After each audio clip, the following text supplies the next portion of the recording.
Hello and welcome to Borrow My Belief, a podcast where we like to inspire you to live from your heart. And today I have, well, for me, a very special guest because this woman has been the most incredible influence in my life. And this is Fotoula, and she's a shamanic teacher. And I can't wait to see what wisdom comes out in this podcast. So, welcome, Fotoula. Thank you so much, Joan, and thank you so much for inviting me to be here. I just love sharing my work and also love your podcast as well and all that comes and your heart. My goodness, this is a real inspiration to be here. Thank you. Thank you, Fotoula. This is really interesting for me because I found you, I think, in 2018, 2019, probably. And you've been very much a part of my healing journey. I've had lots of different experiences with you, which we can go into over time and explain what it is that you do. But you've been very instrumental in me getting to this place and having this podcast. So yeah. So I think what we'll start with for anybody who's watching who doesn't really know what shamanism is, I think that's a really great place to start because I used to come to shamanic circles, which you run, and I used to go on a Monday night, and then I used to go to therapy on Tuesday. And I did that for 18 months. And what I noticed was if I missed a Monday night, which I hardly ever did actually, the therapy wasn't as good on the Tuesday.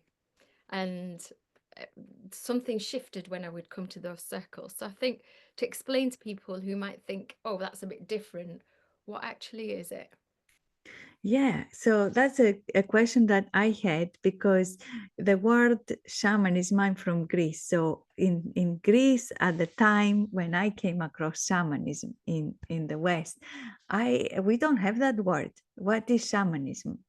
And people told me all sorts of things that it's at the time they told me, oh, it's really an indigenous Native American spirituality. Other people told me, oh no, it's Siberian spirituality.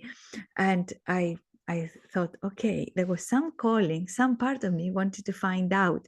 And when I came across it, I thought, hold on, we actually do that in my own tradition too. We have remnants of that in my own tradition.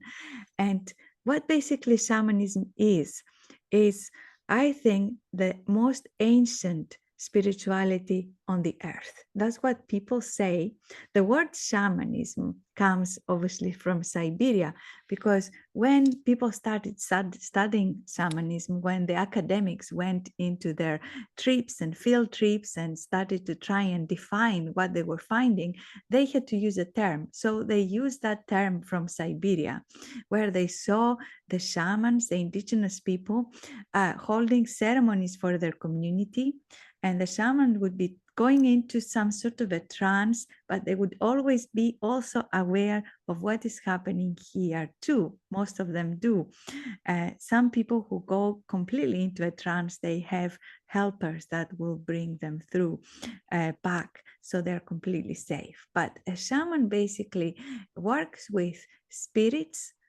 Hopefully you would want to go to somebody who works with compassionate helping spirits who work totally for the light, and you go works with these spirits to bring healing, to bring guidance, to bring information, to bring inspiration to the people who ask for it. So, or to advise their community what should be done in different times of the year. And in the old days, from my great grandfather's time, what he was doing was to tell everybody what the weather would be for the next 12 months. So, one of his skills was to be able to speak to the stars and the spirits and say, there will be a frost 4 months away. So you have to be able to plant the right plants so that the community would have food. Because those times in 1940s, 50s, 60s, when he was practicing and there was not so much information from the internet, what's the weather going to be like? But he would predict it for the whole year. So Wow. So it was an agricultural society, and the important thing there was let us have food for the year. So that was his role. Other things that we do is like looking at making sure that everybody operates from their full potential as much as possible, because the belief here is that if somebody in our tribe, in our family, and in our community is not well, mentally not well, physically not well, or there is a big issue, then the whole community suffers. So it's not just that person is mentally ill or has a problem, and we say, well, that's their problem. No, it's our problem. So the whole community comes to these healings. And that's the way that it happens in the indigenous society still most of the time. When I went, I studied these ways both from the Western point of view and from the indigenous point of view. I have great teachers in both camps. So when I went to the indigenous places, I went to see the Mayans, how they did it in the Himalayas, in Tibet, in different places in Mexico. And I saw a whole community coming there to support this one person. Or if there is a common issue with one family, they all support. But when I started working as a shamanic practitioner in the West, we couldn't do that because the people said, I'm not bringing my mother, I'm not bringing my father, my brother. These are the people who caused me harm. These are the people that caused me what I'm now trying to heal, that has not been healed for many, many, many years. And so a shaman works with the spirits and brings in that spiritual energy of the divine, of these enlightened beings through them. They are the bridge between the sky and the earth. And they bring in this energy. So their job, and that's a very difficult job because we have to work on ourselves. Their job is to be what is called the hollow bone, meaning I am not putting my own ideas here. I am not bringing my own perceptions about what this person needs. What I think is like I'm really listening to the voice of spirit, because as a human being, we only have a limited perception through what we know, what we have learned in our lives. Of course, we develop our own wisdom, but we stay open. When we do shamanic work, we always stay open. We think, this could be. And the spirit say, no. Or the person says, that's my problem. The spirit says, no, this is where it starts. This is what you need to heal. And it's so, so accurate and so beautiful when we go with the flow. Our job is to really surrender and and really surrender and trust in our heart, to stay open, trust in the spirits we work with, these light beings, and trust in the divine order that saying this person has come for some reason in my life to do the work. So that's how we hold the space. So a shaman really is, we could say, more accountable to the spirits rather than what the person wants Yeah. or the community wants. We listen to that voice of the divine ones, and we help everybody get in touch with their spirit, because our spirit has incredible power. And also is not, in many cases, is not the outside spirits who do the healing. It's not the shaman who does the healing. It's the person's spirit. When the person starts to become whole again, and we do a practice called soul retrieval, where we bring back the parts of our soul that have dissociated. That's the Western term. In shamanism, we say that they have gone away from our body for whatever reason, trauma, shock, or we just didn't want to be here because life became too hard. So when we bring and heal these parts back, then what happens is the person starts to become whole. And then that spirit starts to bring the person into alignment with their sacred path. What is their life to be? What have they dreamed before they came to be born on the earth? Mm. And the deep healing can take place And sometimes during this healing, we find ourselves that we want to change our lives. We want to have new relationships with people who are meaningful, not the people that we just want to pretend we're friends and just get by. We want to find a passion for our life that we didn't have before. We were just drifting from here to there, going to work, coming home, and then, maybe giving into addictions or trying to find happiness in the wrong places, that it was always ephemeral. It didn't fill us up. It had no meaning.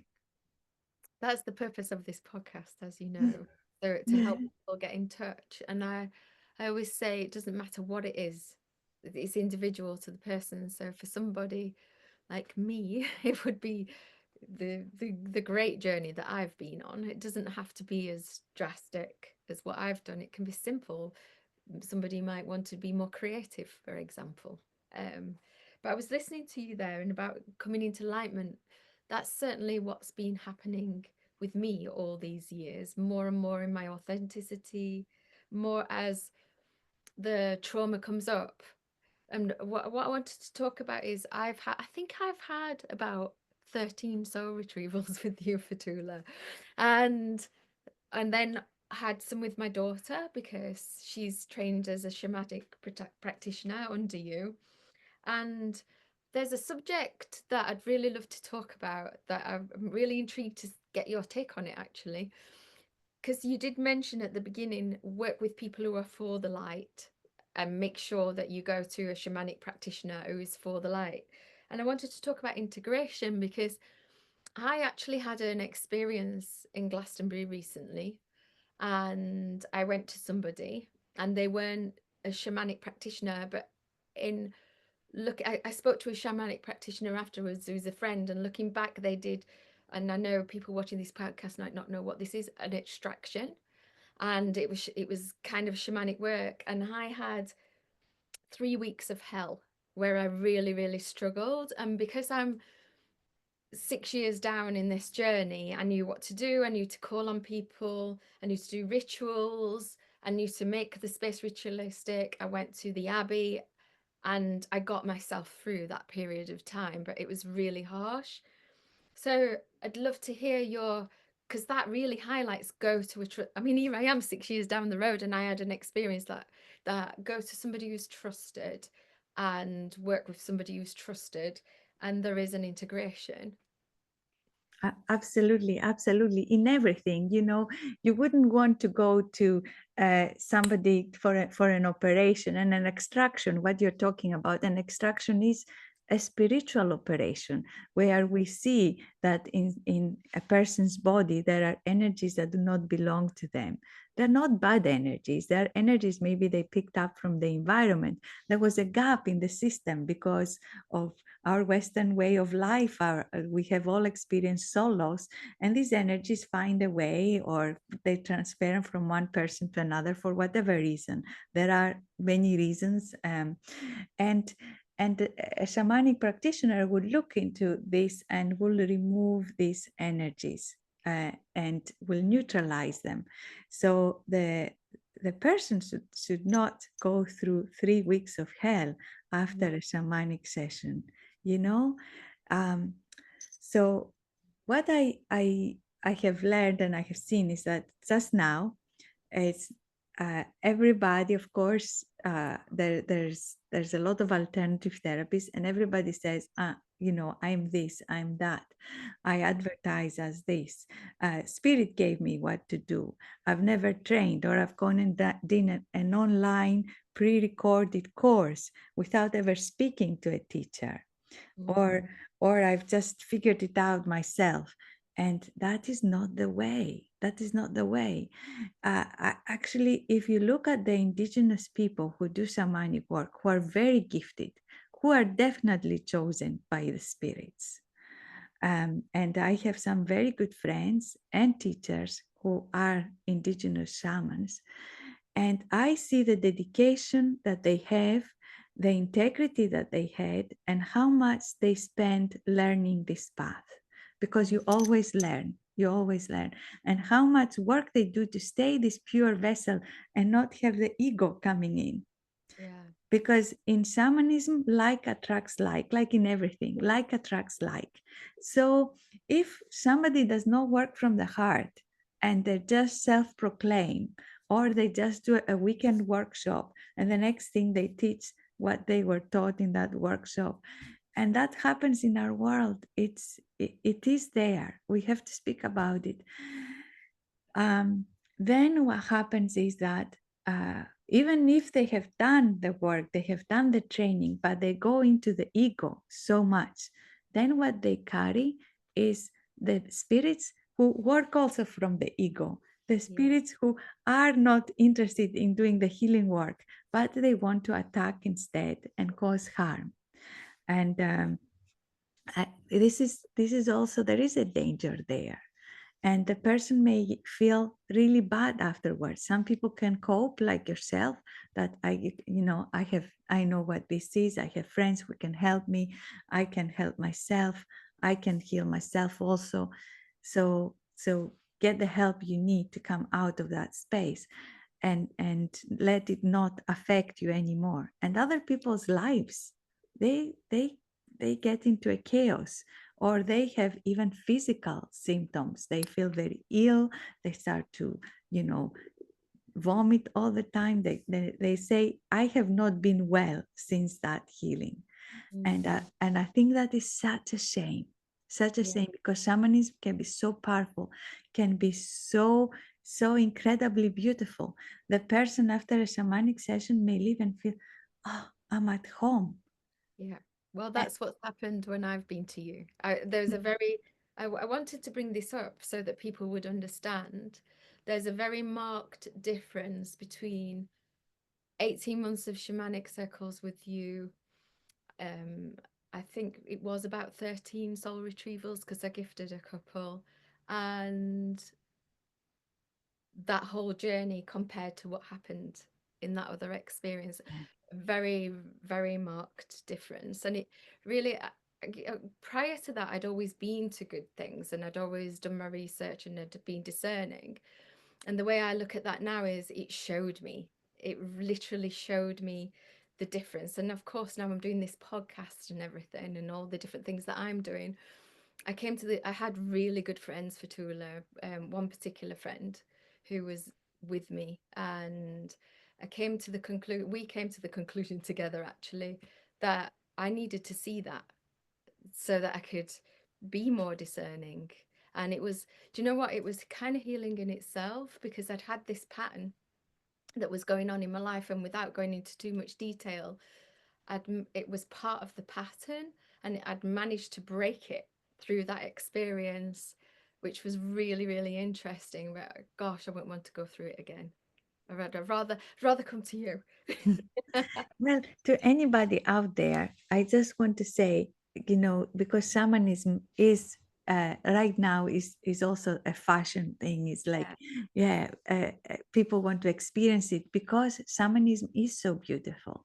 I mean, to get in touch with your soul, with your spirit, and and really hold yourself and feel the wings of the divine around you, and especially to do that for yourself through the drum, that primordial sound that we have in our heart, in our drum beat inside our heart, through the drum that the ancestors, held, and through the voice, through the rituals, through the ceremony, it can be a very transformative experience. It can be so healing. It can bring us back into that space of connection that, it takes time to get otherwise, but the ritual works so much faster. Mm. And so I think when people have that hell experience, and I hear it so much now, it's such a shame, because people think that's what shamanism is, or go to somebody and say, I never felt anything, I went to have a shamanic healing, I never felt anything. I mean, how that is incomprehensible for me, that you go to have a shamanic healing and you feel nothing. It's like, even if you don't have the vision, you will feel that power coming as the energy. You will feel something in your heart, even if you don't have a huge shift. Life, nobody has a magic wand, but you should feel something. I remember, well, a few things from this. Well, first of all, the drum. So in the shamanic circle, we would play the drum, and there's some, like you said, it's hypnotic, and then we would lie down and then get visions, and it always meant something, right? And then what I was thinking is, it's sacred. It really is a sacred tradition, and like you said, it's come through ancestors and cultures and everything like that. It's incredible to experience. And then also I was thinking, as you said, people who haven't felt something. I remember I used to come to shamanic circle with my daughter at first before she went traveling, and on the way home she'd be telling me, I've had this dream, I've had all these visions, and this is what I think it means, and all the way home. And then she would have, it would be like a Disney movie or something that she'd experienced, and she would say, what happened with you, mum? And I'd say, well, I fell asleep. And I remember after about, I don't know how long we've been coming, 6 months. And if you remember, I wouldn't speak. I never spoke in shamanic circle. And then finally, I used to just pass the rattle on and go, ha ho. And finally, I said to you, I just fall asleep every week. And you said, my teacher told me that gives you 9 times the healing. And you're right. I was always feeling something. There was always something bringing me back. It was, I mean, now I have full experiences in these experiences, just like my daughter. But there was always, it was a pull. It was my heart. I knew that something was happening. And looking back now, I probably needed to be asleep, because when I look at all the healing over the last 6 years, that healing probably couldn't have happened without me being that deep for me. Absolutely. So what happens is that sometimes during the journey, even though it's such a loud noise, the drum is going really loud, raising the energy, and we sing and all of that, noise. Sometimes people fall asleep, because when you fall asleep, you bypass the conscious mind. Mm. So the conscious mind that wants to understand, analyze, etc., the spirits say, no, you don't need to know that. You don't Yeah. need to know that. I will work in a different way, because what we're looking is not information. Information is good, is exciting, but it never healed anyone really. It's Mm. the energy that heals us, that creates the shift from inside. So sometimes it's so good, especially if we are, maybe, it's really interesting, because the young people, the younger somebody is, generally speaking, very generally speaking, they are more that are not as conditioned as we had experiences in our life. We have developed defense mechanisms. We want to control things more. We want, we are more analytical than somebody maybe 20 years younger or more. And so what happens is that maybe the younger people sometimes are more open, more, they don't have to have that. But that is a very general statement, because everybody has different experiences in Mm. life. Oh, wow. So let's talk about the ritual and being in ceremony. I know that's really important to you. Yeah, it's what really attracted me to shamanism. And from a young child, I loved the ritual. And the first ritual I remember, we were on an island, me and my family. It's my sister's godmother used to own this little tiny rock in the sea, and this little island. I mean, talking about very small place. It's not like huge place, but small place. Didn't have any electricity. Of course, there was no internet, but no TV, nothing. You had to bring all the food there or fish from the sea. And my dad used to do some rituals with us. Sometimes it was playful, but I remember this one that really opened me up. And I was about, I don't know, 6 7 years old, young child, and it was the full moon. And my dad said, we are going to do a ritual for the full moon. And he sent me and my sisters to go down to the sea from the house. And we had to fill the bucket. Each one has this bucket with the water. As the moon was coming down into the water, you had this beautiful silver pathway. And we had to catch the moon in the water and to bring it back up for the ritual. And I went down to the sea and I was just looking at the moon with my feet in the water, and I just could feel this sacredness, this incredible sacredness, that I was like part of the universe. I was like in this cosmic place.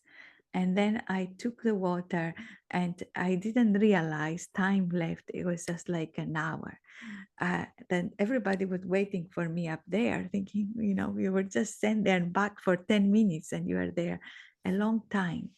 And what ritual does is when it's done uh, really properly, as you said, it's a sacred um, way, is it gets us in touch with the sacred within us, with a well of wisdom that exists within us, and the divine energy, the flow of life, the river of life in all dimensions, etheric, spiritual, and material. And when that flow of life is open, what it means is that you get so aligned, you become in awe of life, you become in awe of what is there. And then you start to realize what it's all about for you.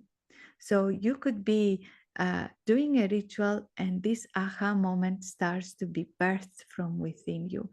And a ritual can be a way where, it's not somebody else doing it. In a ritual, in a shamanic ritual, even if the shaman is there, directing everything, everybody's a participant. We are all co-creating this space. And that's very much the way I sit in the shamanic circle. The spirits say, this is what you're doing. This is the ritual you're doing. But we are all co-creating. We're all there. And the circle brings the power. Everybody there collectively, we bring the power. And this power is like lighting a fire inside of us. And that fire starts to illuminate our mind, illuminate our perception, and then flows into our life. And we release that fire for the highest good and for our intention, because each ritual has an intention. So it's like sending an arrow out there. And the wind comes sometimes and takes the arrow elsewhere, because what you asked for is not meant to be. It's not for your highest good. You were in the mind. So in the ritual also, what I try and help people to do through what I've learned is to come to that space that they don't plan. This is my intention. This is what I'm here for. This is what my mind is saying. I now would like a new car, or if you could fix my boss and stuff.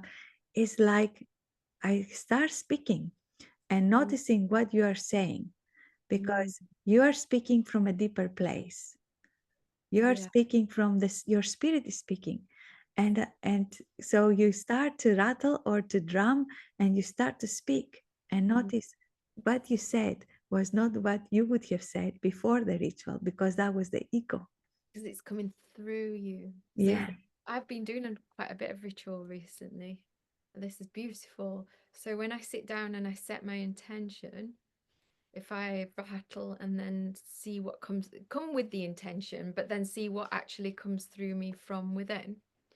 Wow, that is beautiful. And that's the real intention. Yeah, that's the real intention. It's Yeah. a little bit like some people might have heard of shadow work or inner child work, and you bring into the conscious, aren't you? What might be unconscious underneath. That's beautiful. And that leads perfectly into, I know you're passionate about overcoming conditioning, and it leads into that really, doesn't it? Do you mean societal conditioning? Yeah, well, societal conditioning that we have all adopted, because as a spirit, before we came here, we were not conditioned.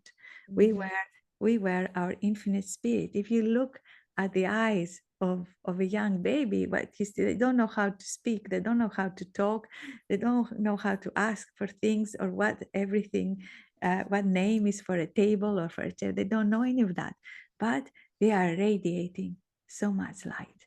All Mm. young ones do. Animals, young animals, everybody says, oh, how cute, how sweet. But they are being touched by that innocence, by that heart, by that love. We all are this still.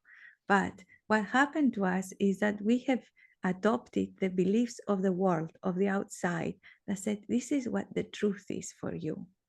This Yeah. is what you must do in your life. This is how to live your life. And this is the world of the conditioned mind that so we have all these beliefs and strategies and defense mechanisms. And then through the ritual, when people come, they start to really heal that, because Yeah. that comes with a lot of shame, as you talked about the shadow, a lot of shame. It comes with a lot of guilt. It comes sometimes with a lot of ego too. um, it comes with all these things that really limit us. Yeah. I mean, I was just thinking as you were speaking there, I was thinking about sometimes in the early days of my early soul retrievals with you, about when I would express to you before you would do the soul retrieval, the shame that would be in me. And now, if something comes up, I tend to be more gentle with myself and realize, oh, I was behaving like that from an unconscious place. How can I have shame with myself? I didn't know. Now I know I can choose differently. Yeah. Absolutely, absolutely. The more we do this work, the more we realize that everything is a learning experience. And Mm. and shame and guilt just stops us on Yeah. our tracks. Yeah. And when we do this work, we can shift to that because there is so much love. The love of spirit is so huge and it's unconditional. It doesn't say, I love you because you're such a lovely, sweet person and you're doing all the right things and you're kind and you have been unkind today, so I don't love you. It's not at all like that. It's just like unconditional. The spirits work with us unconditionally. And they say to us, please come to that space too. Please Mm. come to that unconditional love space. Because sometimes, and what you described about shamanism being sacred and this work being sacred, sometimes people use this work for completely for personal gain, like the person you went with, you went to for him. Yeah. And when that happens, that is not unconditional, it's conditional. It says, to the spirits, um, I'm working like that because I want something from you. And I've heard so many times people saying, well, if spirit wants me to do this work, then spirit should do this and that for me. And then what happens is that the spirits say, well, we don't ask anything from you, but to be an equal, we are equals here. Mm. We are here for you unconditionally. So please come from that place. Don't put conditions on us either. Yeah. Oh, wow. And um, so oh, with my journey, my life now is more in these spaces, and I see that as normal. And somehow I kind of take that for granted. I live in Glastonbury. I'm more discerning than I ever was, have a wonderful community. My community is incredible to the point where I can see that the trajectory and the momentum now is enough that one day in my later life, I will be amongst a tribe. It will be more tribal, but not me. Not that doesn't mean I'll be getting on a plane to go to a tribe. This is my community now and where it's headed. And I got a little bit of a shock, so to speak, when I went to visit my son and his girlfriend in Glasgow. And I'm not going to talk too much detail, but we went to a particular place to do a particular thing. And what I actually witnessed was people, and it was my old life. And my whole life was beautiful. There was nothing wrong with my old life, there's nothing wrong with having a nice house and all those things that I had. It's just not been my journey in later life. But what I actually saw was something that used to be in me. It was I don't know who I am anymore. I'm just following along to what I should, and I've lost myself. And what I saw in that environment, like I said, I don't want to say what environment it was a reflection of where I used to be. And I felt quite sad because I'm so fulfilled. My life is full of fulfillment, gratefulness. I still have many challenges, right? Challenges never go away if you want to label them challenges. I see them more as growth spurts and opportunities now. And that got me thinking, I'm in the minority. And before we came on this podcast, you were saying about where the human race is now. What is your take on that? Yes, of course. This what is happening right now is that there is a lot of interest in shamanism and in alternative spirituality, because people really are looking for that connection, for that love. They are really looking for it. And I hope they find it in the right way and find the right people, because that is also, when you're opening into a spiritual field, there are rules of this world and how you keep yourself safe and how you keep yourself in the flow. But there is a huge growth, a huge interest. And I think people are very, in Britain, especially in west of Scotland where I live, what my experience is that people are generally open. The people who come are really open, and they can find that connection very easily. That is there. I sometimes go back to Greece and do some journeying work there and some work there. And I find sometimes, okay, when I'm in Glasgow, like 20 out of 20 people will have an experience of the ritual, or maybe 19 out of 20. And you go to Greece, okay, out of these 20 people, maybe there were like 6 or 5. They all had, though, a healing effect that they're like coming back and telling me about, but they didn't have that feeling of spirit. And I'm thinking, what is happening here? So I think I'm in the right place where I am. And I see people, they have it in their blood. There's something about the Celtic blood, the Celtic gene, if you like. But so it's coming from the bottom up. The conditioning is from the top down. So the conditioning is telling you what you should be doing, how you should be living. And that has been indoctrinated through all our life, from our ancestors, from our parents, from our relationships, from our school years, from everything that we see outside. We have put our attention to say, the outside knows what is right for me. And the bottom up approach is the people starting themselves, not somebody telling them from above. The people saying, I have to find something. There is something more. And that something more is my spirit. That is the something more. That is awakening. And there is so much more interest than before. So I think we are heading for that shift, but it's step by step by step.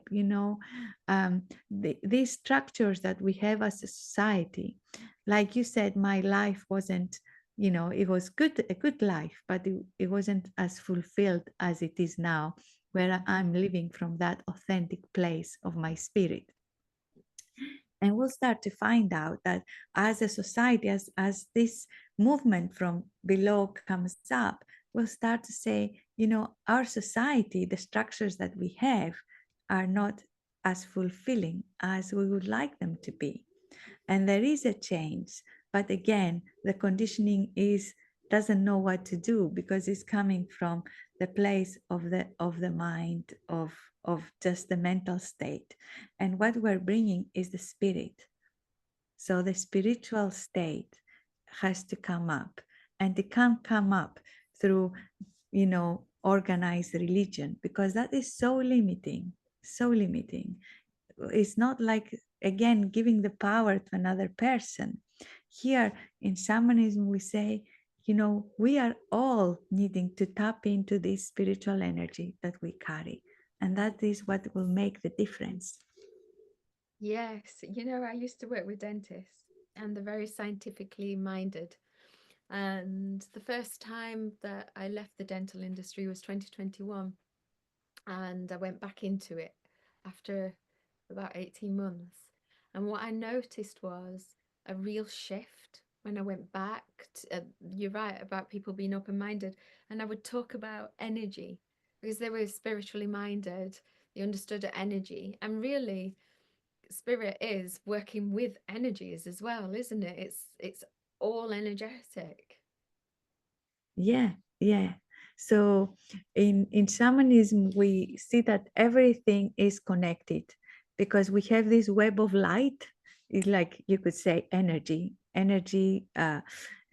creating connections. So this web of light or of light connecting every single being, whether it's a planet or a stone or a bird or myself. Where am I in this web of light? And this web of light is also the web of life. So we're all connected. What I do has an effect on you, on somebody else, on the whole collective, because we are all part of this collective. And it also means that what who I become can have an effect on somebody else, and also to accept that somebody else who is not aware just now, who is in the conditioning, who is in the competition, who is maybe unskillful, and say that is also part of me, you Mm. know, part of me, because I'm everything, I'm the whole of creation, and part of me is that person who I don't maybe relate to anymore. So I have complete compassion for that person. And it goes back to what you said earlier on in this podcast about how the tribe would all come and help each other. That if there was somebody who, I don't know what to say, but maybe somebody who was behaving in a certain way, it wasn't healthy for them and it wasn't healthy for everyone else, rather than isolate them, come to them with love and work with them, is what I heard. It was really interesting because when I went to I went on a pilgrimage to the Yucatan Peninsula and Guatemala, Mexico and Guatemala, back I think it was 2007, and in that Mayan village, they had um, like they took us all around and showed us their way of life, and they had these prisons which were like sort of open. They were like a room overlooking the road, three of these rooms overlooking the road. The road was like a dirt road. There was no, it was a poor place for our Western mind.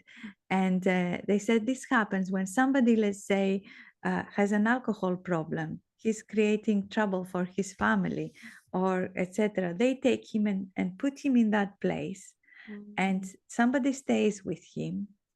He can walk out, but they say to him, stay there until you're sober, until you're fine. And everybody passes by and says, what do you need? Or he does need peace and quiet. And he can go the next day. It's not like you've done something, you're going to stay in prison. We'll just hold you there, and we are all going to be there for you. Pass by if you want to speak to us, you can speak to us. And the way that they say it is like the whole community has to see this is something a brother, a Mm. sister is struggling. Mm. We have to be there. If they want, they can talk to us. I'm offering, I'm passing by. I'm not saying I have to help you. Come, open the door so I can help you. Somebody is always there with them. And and the person feels that there is care. There is care. We don't care for the people in Don't our society, in our don't have Western that society. so much, do we? We tend to isolate people who are struggling like that and say they're toxic and walk away from them. But then again, part of that's okay if it's one person dealing with them, but you're talking about a community and people coming together, which is beautiful. Yeah, when I was growing up in Greece, I had these great aunts, and one of them was doing great shamanic work. She was really, extraction was her thing. And you could go to her with all sorts of headaches, pains, aches. I remember once I had this splitting headache, and she said to me, uh, you have an intrusion in your head. It's not like, don't stop taking aspirin. You have an intrusion, because nothing would shift. It was like a real migraine. 5 minutes, she does her thing. 5 minutes, all lifts up as if it had never been there. She was really, that was her thing. She was illiterate. She couldn't read or write. She was one of the kindest people I've ever met, and very, very wise in her own ways. And it was a working class neighborhood. And I used to go to stay with them every summer when I was in primary school. And I stayed with them at university as well, because my university was near their house. So they basically taught me so much about care. And when I was in primary school, I saw that care of the community. There was one car in the whole neighborhood. It was very poor, but the people were so rich because the community cared for each other. Somebody was ill, everybody would cook food, saying, or I have some more food today, I go and give that to you. Or they had all these exchanges because they had gardens and fruit trees, and they would get, you would get the lemons from that person, you would give them oranges. Or they had a cherry tree, you get cherries from them, and you would offer them, I don't know, lettuce or spring onions. And that was their way of life.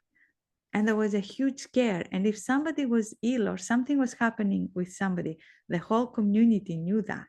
Now, there was also a negative side to that, because it's like, if you in that community, if you then said, I want to do something different that is outside what the community deems acceptable, then there was like a real concern. And that was, I could say, a negative side. Yeah. But the care that people had for each other, and how they all supported each other. Somebody needed a new home, they all went to help to build it. It was built by the people. It wasn't bought by a builder or something.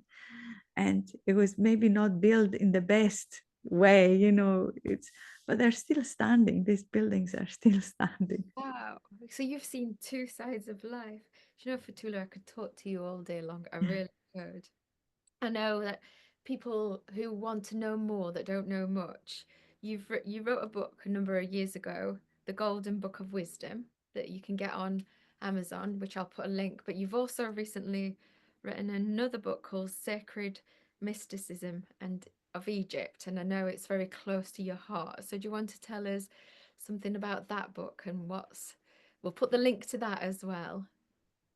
So again, as a child, I had a huge love for Egypt, the ancient Egypt. I didn't call them shamanic journeys because I didn't have that term in my, my knowing at that time, but it was shamanic journey, traveling to ancient Egypt as a child, because it's just fascination. And knowing that my soul was there, this is my spiritual home.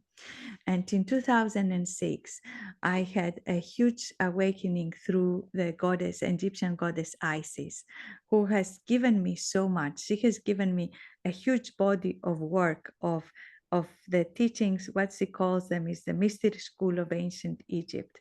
And these are all about us awakening into the light that we are, into the incredible light that we are, through the different high vibrational energies, rituals, ceremonies that they did, and embodying our spirit. And in Egypt, what they called was the ascension was the word. It was the path was one where I'm resurrected into my spirit. And they had the mysteries of life about enlightenment, and the mysteries of death, because death was another door. When somebody dies, comes out of their physical experience of that life, waking up of the dream that life is, uh, into their spirit, then they have this incredible opportunity to look at their life with the eyes of their spirit. But what they said is, you don't have to be dead to do that. You can go through the mystery of death through ritual and ceremony, and then see that life and bring that to you. And people who have a near death experience, they come back changed, a lot of them. And I have a very good friend, Fee Sutherland, who is also working with me in the IC School of Holistic Health. And she had a near death experience that lasted 4 days, and she came back out of that a completely different person. Mm. And that basically happens for the ancient Egyptians. That was part of the whole process of remembering. So life has dismembered us. They said Osiris, that we all are that. It was cut by the mindset, the forces of chaos, into all these pieces, and Isis puts them back together. And that is true, can be true for all of us, that we are put back together in a much more solid form. And for me, the ancient Egyptian school is very much the foundation. You need a strong foundation, and everything I do starts with that foundation. So your book is about that, and I'll also put the link to the ISIS school as well Thank you. in the Thank you, description John. as well. Oh my gosh, Fotoula, I'm really looking forward to this book. I know we can order it now, but it's not out till July. Is that right? Yeah, it's not out until July. But if you wish to pre-order, if anybody wants to pre-order it, it really helps. the, I, I've read it's your good. previous book, and I remember doing the little rituals and everything in that book. So I'm really looking forward to this one. Yeah. So I'll put, like I said, I'll put the link to that in the description as well. Fotoula, oh my gosh. I always ask two questions at the end of the podcast, and they almost don't feel appropriate for you, but I'm going to ask them anyway because they're traditional to my podcast. So the first question is, if you could go back to any moment in your life, now you could just time travel and see any one part of your life, and you could just go and give her few words of wisdom, where would you go and what would you say? Mm. Mm. So I look sometimes my life. I look at my life, how it started in Greece and how I lived there and how I moved first to Paris to do a postgraduate, then coming back to Scotland, which I never planned to do, and how I left my town planning career and doing this work, and that how I am now. So I look at my life and I think, my goodness, the programming that this soul had done to bring me now to this place, that would have been, you can think, how can it started from this provincial town in Greece to be here now? Just Wow. it's like you can think life just had it all planned. So Yes. I would say to myself, just don't worry, Yeah. stay in your heart and keep walking the path of your soul. Yeah. Do you know, it's really interesting you say that. I kind of didn't want to ask you that question. And the reason I didn't want to ask you was because I know everything's perfect, right? And I wanted to ask you, I asked you anyway, and your answer's beautiful. I've got a mentor at the moment, and he says to me, it's all already mapped out, Joanne. And what I take from that is, well, I can either suffer or surrender in joy. And more now, I surrender in joy because when you get to like my age, I'm 56 next month, and I look back now at the different aspects of my life, even from the homes I've lived in to the things that happened. I realize it's all been pure synchronicity, and that even what's happening now was already in momentum and synchronicity many, many, many, many years ago. But that's something that I've come to realize recently, which is helping me relax more into when the mind comes in, the main thing is the mind. Oh, well, what's going to happen with that? Or what's going to happen with that relationship? Or what's going to happen with money there? Or what's going more and more now I'm able to go, actually, everything's been okay up until now. I've survived. It's perfect. I've always been looked after. Yeah, yeah. Yeah. That is, that is what I think. Absolutely. I so agree with that. And yet in that space, we still have choices. And there are some things that I said, oh, I did hear that voice telling me that, but I couldn't have done it because I was so much in my mind. I was arguing with myself and I Yeah. didn't do it. And I may have missed this door and I may have missed that door. And maybe that door came back again and I went through it the second time. That happens with me a lot. Now I'm better with it, but sometimes I need that door to come the second time. And the Yeah. second time I know, oh, I missed that the first time. Let me go through it. It's okay. But there are some things that I think, oh, that would have been easier. But Yeah. it's okay. Well, I once asked you for Tula. It was I think maybe a year down the road, and I could see how you were living from your heart and you were doing all these wonderful things, and you'd just done a soul retrieval for me. And I can't remember exactly what I said, but I remember saying something to you, and you answered me in this way. You said, Spirit shows me the way in a soul retrieval for other people, but they don't necessarily show me the way for myself because I need to go through what I need to go through for my own personal growth. I'll never forget. You didn't use those words, I'm sure, but that's what I took from it. Yeah, that is so true because people think if you are a shamanic practitioner, shamanic teacher, then you should know everything. That's so cool. I'll ask the spirits, what food should I eat? What diet should I go? Is this the person I should go out with? And the spirits say, it's your life. It's your life.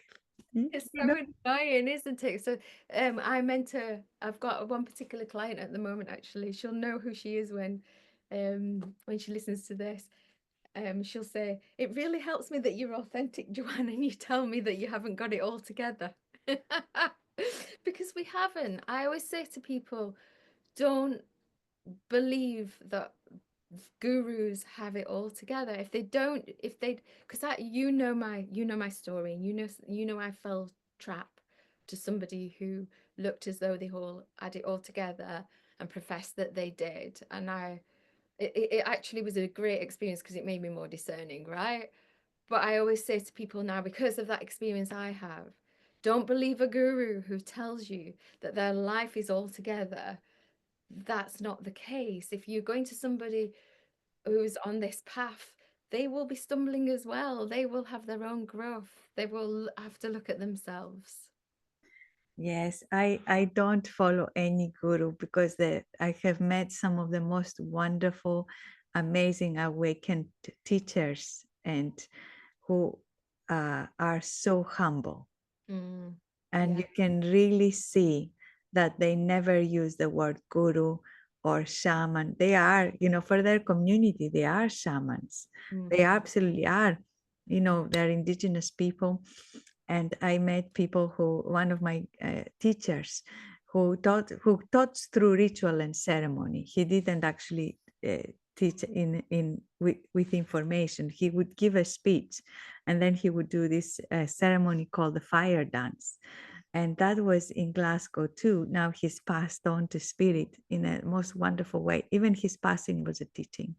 mm, He died completely awake. He told us, please try and die awake as much as you can. And he left his spirit in the sweat lodge that he planned beforehand, and he could leave his spirit and passed on. And in the fire dance, he would have these huge candles. His name was Imaho, Native American, and the candles had 9 wicks, and the flame was huge, and he would dance holding these candles. The flame would go through his body. He would never get burned. And then he would take the flame and the candle, put it on your third eye. And he said, what I do is that I'm a good cleaner. I oh, cleaned through the fire. No other guru, nothing. Um, the people, the shamans I met in the Himalayas, who some of them, like they are like 85, 89, so well respected. They are Mm. the most joyful and humble people, and their work is so, so powerful. I stay away from anybody saying I'm a guru, I know it all, I'm enlightened, I'm this, I'm that. Because actually, when you are in the body and where you are in this world, nobody is. Mm. Nobody has all the answers. There is no guru out there. Is finding the inner teacher. That is our help. That is our work. Find our inner teacher, who is the wise one.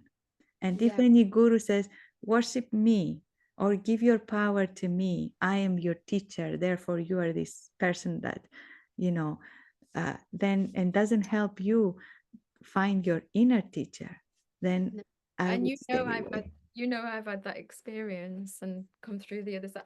Boy, have I had some unconscious experiences. Like I said, I could talk to you all day.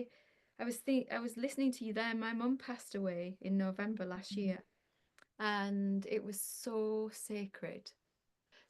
It might not have been sacred for her, but for me, it was really sacred. And of course, my daughter's gone through your teachings, and we had the most beautiful moment for Tula. It was hard for me to connect with my mum. We did connect on a soul level, but on a human level, we it was hard. And my daughter came in and she sang to my mum near end of life, maybe about 2 weeks before end of life, and put her hand on her back. I've got a video of it, so beautiful, and sang to her, and my mum absolutely sobbed. And my daughter opened a portal for her, and she passed. I can't remember how long after that, maybe a week or 2 weeks she passed after that. And I could do a whole podcast on this, but I just wanted to mention it, the sacredness of life. What I saw, I knew probably about 6 months before my mum passed that she was going to, maybe less than that. And I just treated it as a sacred, because I'd learned what I'd learned, I treated it very sacredly. But it was just me, really, because my mum wasn't of that consciousness. But what that taught me, and also going through menopause, what that's taught me is we have lost that whole rite of passage thing, that sacredness, and it's so beautiful. And I'm getting to experience it more now. And to me, shamanism embodies that. Absolutely. And that gate of death is so sacred, like birth is Mm. so sacred. Yeah. So when we are living here and we're birthing into the spirit that we are, that opens a huge door. And what if we are able to be in ceremony then, or to be in our spirit rather than, uh, you know, like the conditioned way would say, oh, we're losing that person. I'm so sad. Please don't go. Please stay with me, please don't die. That is a huge burden that we are putting on to that person who has no option. We all have to die. That's it. So when we are able to do that in that sacred way, and when the portals open, when the soul leaves the body and goes into that light, what happens is that we are bathed into that light of the infinite spirit, and we can be transformed, and we can come to a place where there is no grief. Even there is no grief. And I have experienced that with my friend when Fee Sutherland again, when her mom died, she did ritual during that time. And she felt that incredible light. And she was in such a high vibration and place for 4 days. And people would say to her, you will come out of that and you will feel the pain. And just like, don't say that. What pain? She says, I never had any pain because I felt that incredible light that is so healing. And that is the gift of the passing. I But remember I remember when she passed, and I remember, yeah. And do you know what? It was near that with me and my mum. It was beautiful. I mean, I have cried. And the thing is, my mum had schizophrenia, and then towards the end, she was diagnosed with dementia and Alzheimer's, but she was very lucid. It wasn't that she'd gone to a place where she didn't know me or was forgetting things. And I feel like I've connected with her more in her passing now than when she was alive and not in a human body. Yeah, yeah. Yeah. Because as we move on, we move to the authentic part of us, who is the infinite spirit. Yeah. So we are out of the conditioning. At the time of death, for people who die well, who go into that place, as your daughter did, open the portals, open the way, and that soul then is coming in with as the infinite spirit, so we can connect because there are no barriers from their side, and we can then drop the barriers from our side, and then we can connect so much more. um, that is a question that a lot of people bring. They say, oh, I'm doing the shamanic journey and I'm seeing my relatives, my father, my mother, my auntie, but when they were alive, they were not the spiritual people. How can they come now asking Yeah. to be my helping spirits? And it's because they are in a completely different state of consciousness. The message I got from my dad, I still do ritual for Tula, and the message I got from my dad in a ritual with somebody else about 5 or 6 weeks ago, what I clearly saw was that time's different where they are now, and there's so much more getting done. And um, it was he asked for permission to come into the space first, and when he did, it was beautiful, and my mum and everything. But I just got this sense that he was coming from a different space anyway, Yeah. and he was celebrating me. Yeah. Oh, wonderful, wonderful. So I'm going to ask you the last question as we wrap up, and that question is, if you could give one little bit of advice, wisdom to our viewers, bearing in mind I've told you the type of viewer that I'm aiming towards, what would that advice be? Mm.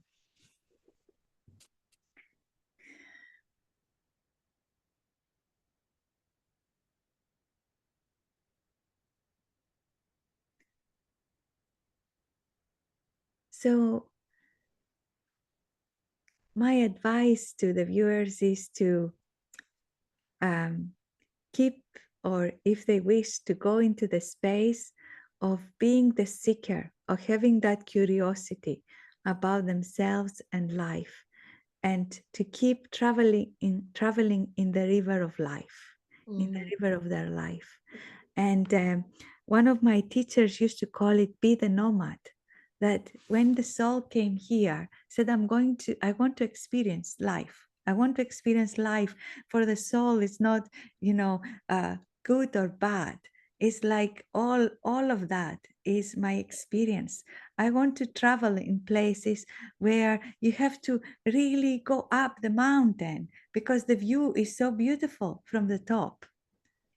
I want to go also to the places where everything is so smooth. And after I go up the mountain, I can run down. It's so easy. I can run down and just jump up in joy. I can do that too. I want to experience, I want to be the nomad. And that is our soul.